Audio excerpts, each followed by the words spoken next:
or even, we all know we don't have to speak to pray. We can just think. That also reaches farther. But that's what extends our reach to where we want it to get. So the reason why we have to pray at all times, it's because whenever we are through a storm, that also diminishes our connectivity, right? It causes the blinding and the fogness that we're not able to reach fully. But if we establish that connection from prior reasons to thank, to do the good things in the everyday life, then whenever we have that prayer that we really need to reach farther because of an affliction, that prayer will follow its path on its own. It won't need much to connect, right? We'll have that established already. Okay. And then there's another aspect of prayer that we need to talk about. So we're talking about the reach, we're talking about the types, the reasons for, and then I also want to talk about what's actually a good prayer. Anything is a good prayer, right? Anything that comes from our heart is a good prayer. It's just like doing a phone call. It's just like sending a text message, right? And that's what I tell the kids. Text message God, and then they like that. But that's exactly what it is. It's just the difference is that we're not connecting through a phone line. We are connecting here through the cosmic fluid of the universe, through God's creation. And if anything is inserted in God's creation, then that means we can connect with all of that.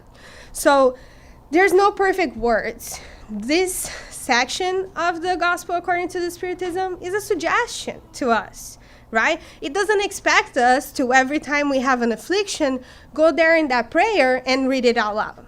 That's not how it's meant to be used.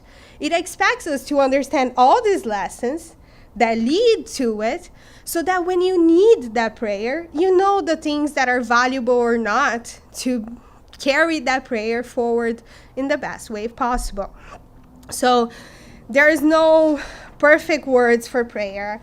If a lot of us get shy whenever we're in a group setting and somebody say, who likes to do the prayer today? Right? Nobody raises their hand. Everybody looks at themselves like, what's going on? But it's because we have this expectation that we're supposed to know the perfect words to get the prayer across. And all we need is our heart for that. Another aspect I want to tell you guys about is the idea that our thoughts, right? Our thoughts, they're very transparent in the spiritual world. They are not like here where we can hide them like this, right? The spirits, they can see them as if they're a movie projected around. So whenever our thoughts don't match what we are asking for, they will know that, right? So it's very important that our thoughts in our everyday life follow that objective that we have as a spirit during prayer or not during prayer, because they are seen. Okay, so let's talk more about thoughts, I guess. So when a thought is directed at someone, either on earth or in space, from an incarnate to a disincarnate being, or vice versa, a fluidic current is established between them, which transmits the thought from one to the other, just as air transmits sound. The energy contained in this current remains proportional to the force behind the thought and the desire. But this does not make it any less the subordinate to God's wishes. He being the supreme judge of all things, it is only through his wishes that the action of prayer may become effective.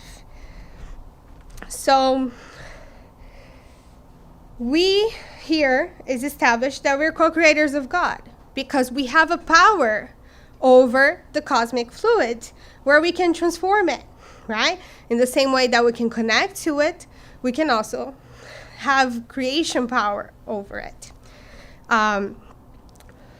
We are part of this universal cosmic fluid, of this big line of connection, because we also were created by God. So we use the same intelligent principle to create us that he used to create everything else, right? So that principle is what connects us. So that also lets us know that it's a direct action. So I need to direct it. And it's also a magnetic action. that we are able to transmit with our will, but also we can attract help from others, because at the end of the day, in this whole cosmic fluid, we're not alone, right? So we can attract good spirits that will help us in that path. And that's another reassuring thing for us, that we can attract that help, we can send that help, right? So that's something that assures us. But then we might ask, okay, so what can I do then, right? Like, the help is already there. But we can also send those feelings of courage, of braveness, of will to the person that is being afflicted, right? We can also send the good wishes for them to make good use of their tests, even if their tests are something really good that they received, right? So whenever I am able to connect to this cosmic fluid, I can direct at the person, and I can direct for help as well. Okay, so the prayer action is what makes the help available, but it also makes us receptive to the help, okay? It makes us listen to our own conscience as well as a spirit to connect ourselves to that innate objective, innate will we have. And also it helps us to understand that we shouldn't be only in the material outlook of life, but we should have a spiritual outlook in life, and know that it goes much farther, that one, than the first one. And also one thing that is very important, it helps us restructure our energies, right? Empower our energies, put them in a balance so that we're able to go about things in the clouds, like we talked about before. And here it says it's subjective to God's will, right? It says it's subordinate to God's wishes.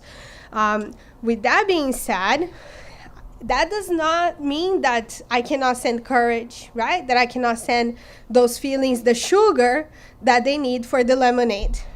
Whenever they're facing it, whenever they're dealt with the limes, they have the sugar at least to go with it. But yeah, the solution is God's will, because it also has to do with the fact that we did that planning. And we need to go through that, and we need to hear the alert. And if we don't hear the alert, then yeah, we have to kind of deal with it. Or sometimes we have to expiate through it. But at least having the sugar, we can get much farther in an easier way. Okay. The power of faith can be demonstrated in a direct and special manner in magnetic action. Through the intermediary of faith, man acts on the fluids, which are a universal agent, modifying their qualities and giving them, in a manner of speaking, irresistible impulsion. So this passage continues to talk about even how this would be how we would explain, amazing phenomena that happen, like people that heal and all of that. So it is that magnetic power that we put into it, right? The want, the desire, the faith that we put into it, that's what makes it carry forward and really have those effects in the cosmic fluid. And then, yeah, this summarizes everything I had just said. So it summarizes the action, how the action impacts the fluids. Okay. The mountains which faith can transport are the difficulties, the resistances, the ill will, in fact, all those things which man has to face even when we refer to good things. The prejudices, routines, materialistic interests, selfishness, the blindness of fanaticism, and the prideful passions are but a few of the mountains which block the way of those who work for human progress. Robust faith gives perseverance, energy, and resources which allow us to overcome these obstacles, be they large or small. So here we reach the reasoned faith that I wanted to talk about. So the faith needs to be something that it's based on truth. But how can we tell if it's based on truth or not if we don't reason behind it, right? If we are not able to explain the reasons why I believe something, then that's, if I just blindly have faith, that blindness is because there could be false or truth that is supporting it. And once there is something false that supports my faith, whenever the storm hits, it's very easy for my faith to tumble down.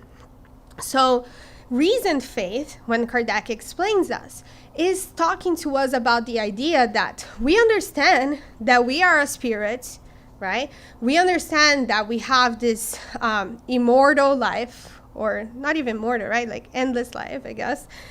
We understand that as a spirit, I have this innate objective, which is, I talked to you guys about, I'm not going to repeat again. We also understand that we are here on a mission to fulfill what I planned for. So when we understand all of this, the educational process that I'm in, the ideas that I am looking for as a spirit, and all of that, then it's easy for me to have a faith that is strong, right? A faith that is robust, a faith that perseveres through anything that is dealt with, right? A faith that overcomes any adversity the world presents to us. Okay. Let me see. So this gives us a solid ground to flourish our faith. And then it also gives a solid ground to survive for a long, long time, right? To create those roots. And that's also another reason why I talk to you guys about having the prayer constant in your lives, right? Have that connection constant in your lives. This is the same thing. Faith should be a constant in our lives, not only when, we need to believe it because we need to believe it, right? So we learned here that faith should be based on our objective as a spirit that is much bigger than the material life. That I want to conquer these moral qualities to improve myself, to co-create with God. This is reasoned faith. To resign myself to God, right? To understand that I need to be meek towards His will and understand that He's bigger than everything. He's the creator and we are only part of His creation, although we can do things in it. And then we understand here also that the advice from the parents, right, is the one that we should follow because they have the experience behind them, right? They have already understood all that they needed to understand to get here, and they have a head step ahead of us. Just like God's law, it's there, it's presented to us, it's in our face. So that is already what we need to follow in order to fulfill ourselves, to be happy. Using faith, courage, braveness, perseverance, all of these good things that are here in the passage. Then we have the sugar that we need to make all of our lemons, all of our limes. Lemons are actually better than limes, right? To make all of the lime lemonades be the best ones that we can. Okay. And then, so in transition now to our next part, we also need to understand that we have to think about the others, right? Because we're inserted in this way and everybody is here together. And then whenever I'm thinking about the others, I cannot also expect their path to be worsened so they can learn a different way, right? I need to wish them all of this good stuff too. I need to wish them these qualities. And a lot of the times we think, I cannot help the other person. I don't have what they need. So how the hell, will I help them? Oh my God, sorry. How will I help them, right? It's difficult to help them if I think that way. But if I think that I can, impulse them with perseverance, with energy, look at that. That's all reachable to us, right? To put that will, to wish that for others, that's all something that we can do. And it doesn't take much for us to do that. We should do that for ourselves too. But yeah, so we cannot assume that we're not capable of helping others because we have different manners to help. If we cannot do it materially, we can do it with comfort, with good wishes. Okay. All right. Let's go to charity and love. So the pride and the selfishness, they are mountains for us, right? That's what the previous passage told us. They make our path difficult. They make that to be one that has curves, right? It's like tangled. So that's not a direct path. So when I talk about selfishness, it's important to talk about also our selectivity whenever we are putting pride ahead of us, thinking about others, right? It's easy for us to think the grass of my neighbor is green, right? I don't need to be happy for him because his grass is green, right? My grass is not green. But the reality is that a lot of the times that green grass could also be a test, right? It could also be something that they need to overcome. It could be a challenge in their way. And that challenge that can be shaped as good or as an affliction, that's why these two come together, right? These two prayers. That challenge can, be difficult for them to face it. So we can wish them that they will make good use of their path.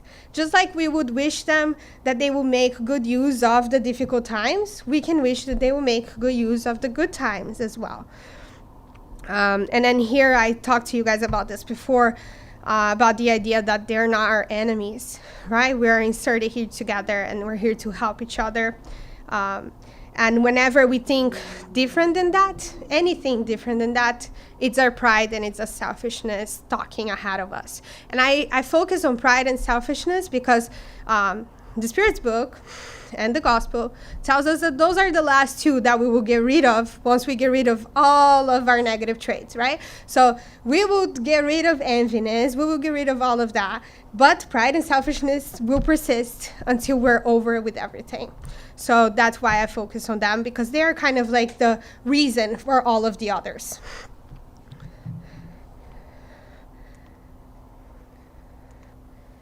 Oh, can you pass it for me? Thanks. Oh, always consider yourselves as instruments for the alleviation of pain. So to summarize, all are on earth for atonement, but all, without exception, must strive to lessen the atonement of one's fellow beings, which is in accordance with the law of love and charity. Bernardine, A Protecting Spirit, Bordeaux, 1863. Very old message, right? We need to reason with it as fast as possible. So here, once more, it comes the idea of responsibility, right? We are inserted in this pedagogical nucleus of our colleagues, with our colleagues. And yes, I'm responsible to help their path to flow the best way possible. And I'm also responsible for the path of Earth too, right? Because there is one thing that it's called the law of progress. And the law of progress tells us that Earth will progress as much as us individual spirits progress too. So the Earth's progress is dependent on our progress, right? Will it stop because we stop? Not really. Don't think that. Don't think too highly. But, we can help push forward, right? We definitely have a say in that. The process of spiritual evolution occurs when we do good, when we love ourselves, right? It's the biggest commandment of Jesus Christ, right? That he tells us is to love God, then love ourselves, then love others. Look at that. Beautiful passage, that one. And that shows us the resignation towards God's will. That shows us that we should work on all of this within ourselves, but we should also work with others in this process. So that means we have to expand this love to others. The path of good is what leads us to plenitude. It's what leads us to ultimate happiness. And also celebrating what good happens to others is very important. And I talked about the rest of the stuff. And only when we understand all of this fully, the idea that charity and love is what heals our passions, right? That when we employ that, we are basically, giving a break for those two to pinch in. whatever actions we're taking, whatever decisions we're taking, that's when we understand the true love of God and share together and co-create with him.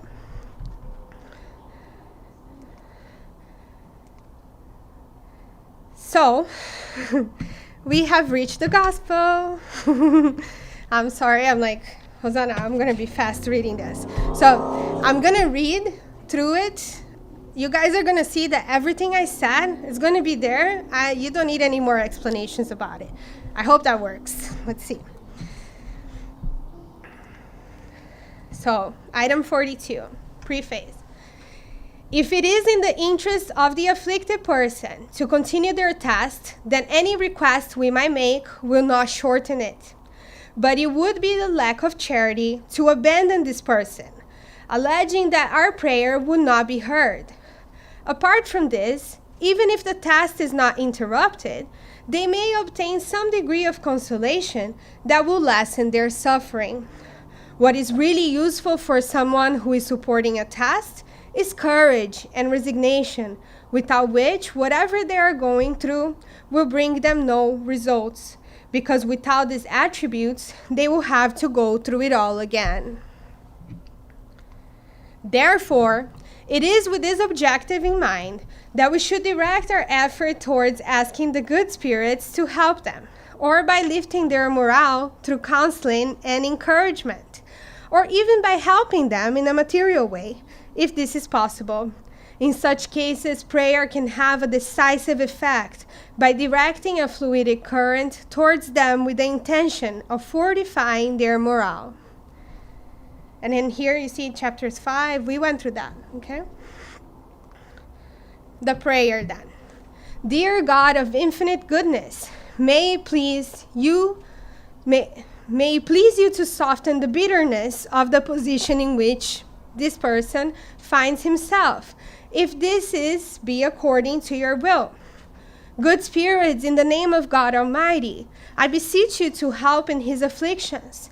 If it is not in his interest to be spared the suffering, make him understand that it is necessary for his progress. Give him confidence in God and the future, which will make him less bitter. Also, give him strength, so that he does not give himself up to despair, which will make him lose the fruits of his suffering and make his future even more painful. Conduct my thoughts to him, so that this may help him to maintain his courage. Now we're going to go to the next one, an act of thanksgiving for a benefit received by someone else. Those who are not dominated by selfishness rejoice over the good that comes to their neighbor, even if they did not make a solicitation by means of prayer. The prayer. Lord, we thank you for the happiness conceded to this person.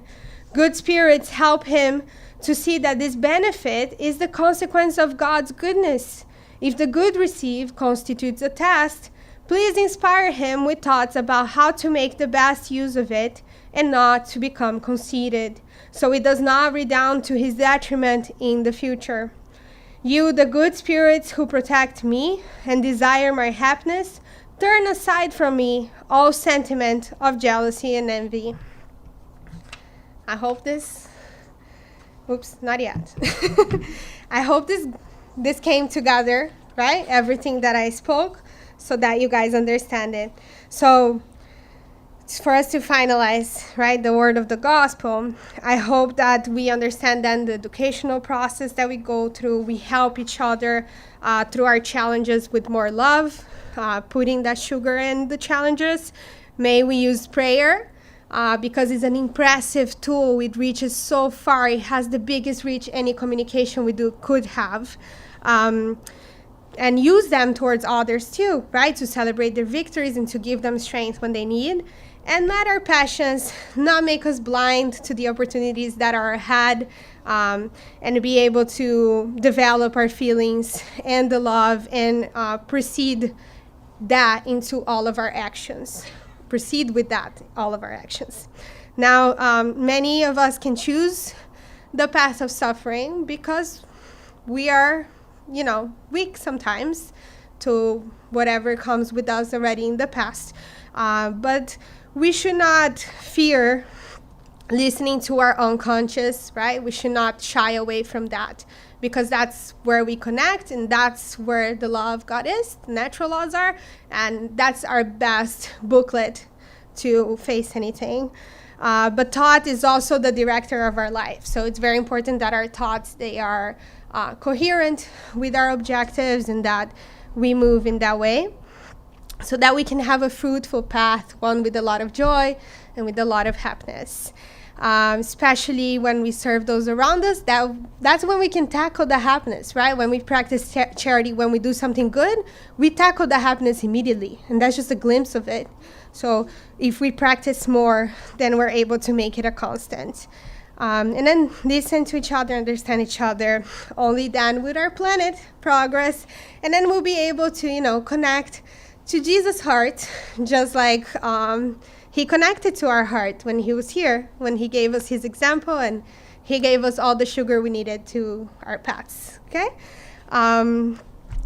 Before I go and I do the prayer, I don't know if I do this now, I just wanted to let everybody know that the spiritual pass is collected today. So we're not going to go into the room. We'll just sit here and be with ourselves, okay? So let's go ahead now. And I left oración in Spanish, sorry. Okay. Let's close our eyes, take a deep breath. Dear Lord, dear Jesus, dear Dr. Bezerra, and all of the good spirits that are here with us and they're always with us, guiding us and helping us. May we in this moment enclose into our hearts and understand that we have everything that we need.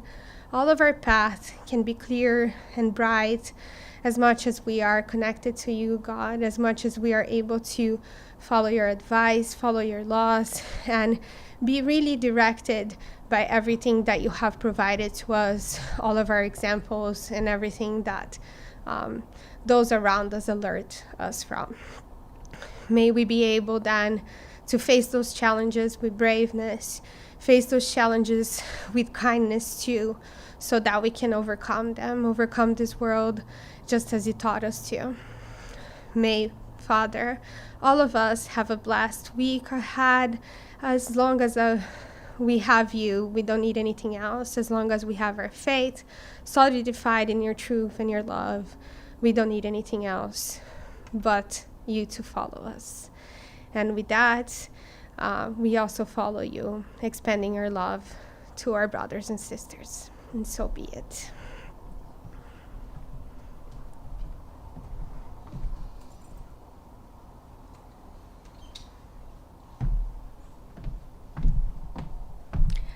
So thank you, everybody. We're gonna have the gospel in Portuguese at 11:30, and we hope to see all of you here again in 1 month at the last Sunday of March, which we're gonna have another gospel talk in English. We also have a breakfast table on the first floor if you wanna go and get some breakfast and stay for our gospel in Portuguese